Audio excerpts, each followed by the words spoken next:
Okay, so as you can see, we've made some major updates to our user-facing website, where you can see there's a home screen with a number of helpful links to additional information, news, and updates. And you can also see that we have more information about our healthcare and agricultural products. You can see that users can see more information about Gene2 Health, privacy policy. We can also see that users can access a number of informational articles on describing polygenic scores and the technology. They can also watch some videos showing product demos and some more information. And they can also see more information about our company and our service, leave us a message if they'd like, and also see our contact information, including our public WeChat and our support email address. So a user visiting the website will first click on this button to sign up. And you can see that there's a login screen and a sign up page. They can enter their information, make an account, or if they already have an account, they can directly log in. So this is their homepage where they can see various information about their account and their previous orders. So now I'll just walk through the process of creating an order. So first, the user will visit our products, and they can choose either Chinese or English version of Gene2 Health, add it to their cart, and then make a purchase.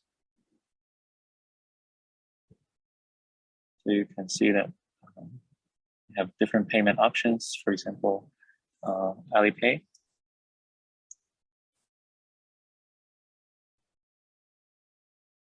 Once they purchase the product, they can go to upload their DNA data. So it's a very simple process. They just need to visit this website, create an account, create an order, and then they can simply upload their data here by inputting their user ID, their email address, their password, and attaching a file from their genotype file from their computer in a number of various different formats. And then they can easily submit their file.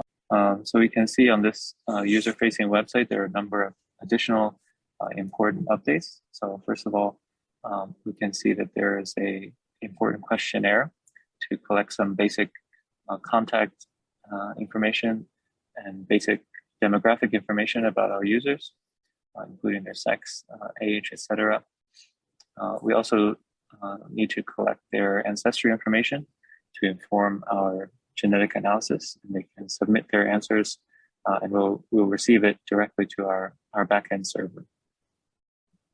You can also see that there's a detailed user guide, which informs users of the necessary steps to utilize our platform. We can also see that there's a forum with the user guide, frequently asked questions, a how-to guide, and some common questions. There's also a feature called Q&A, where users can submit specific questions to us about either their report or about the uploading process, and easily submit their information and question through this convenient form. You can also see that there are some, as we mentioned before, there are some videos providing more information about our product and about our polygenic scoring service.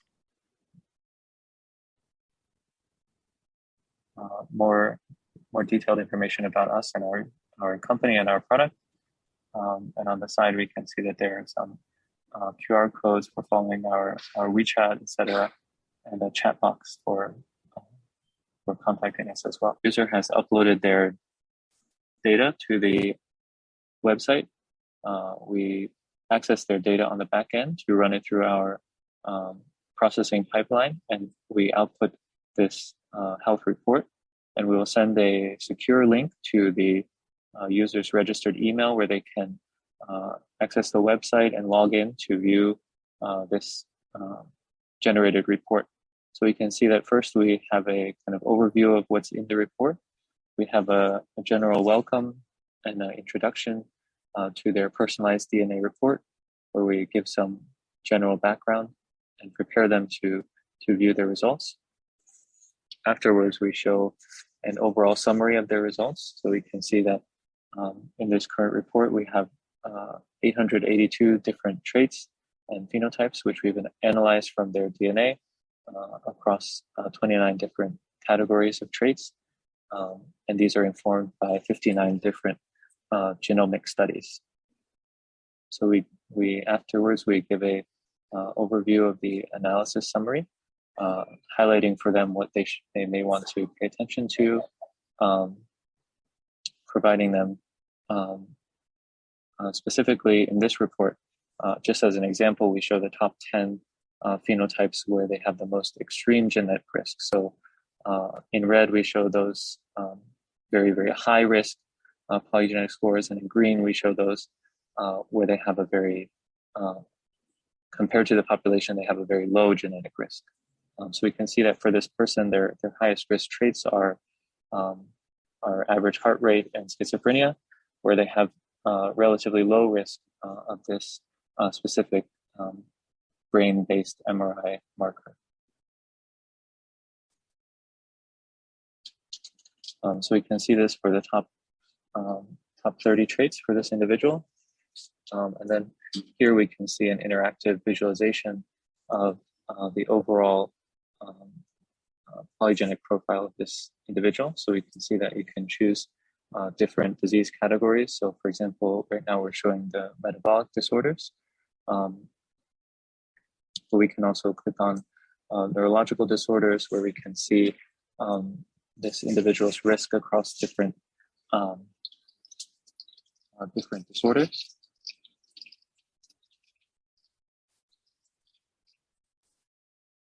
So here we can see some details about these disorders and their specific risk values for each of these neurological traits in this category.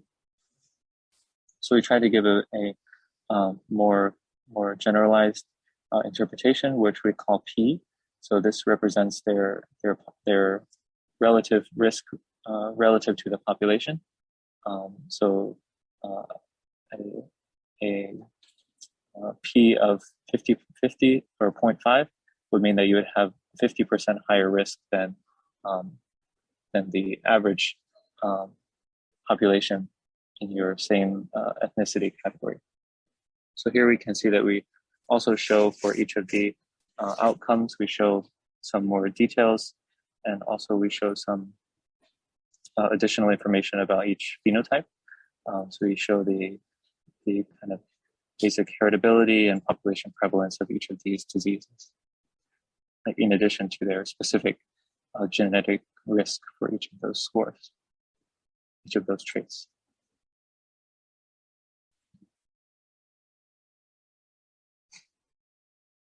So in addition, we show some detailed reports for each of their top phenotypes. So for example, for this average heart rate, we show their polygenic score position, which is very high relative to the remaining population. So we can show visually that this person is at quite high risk for having a high average heart rate.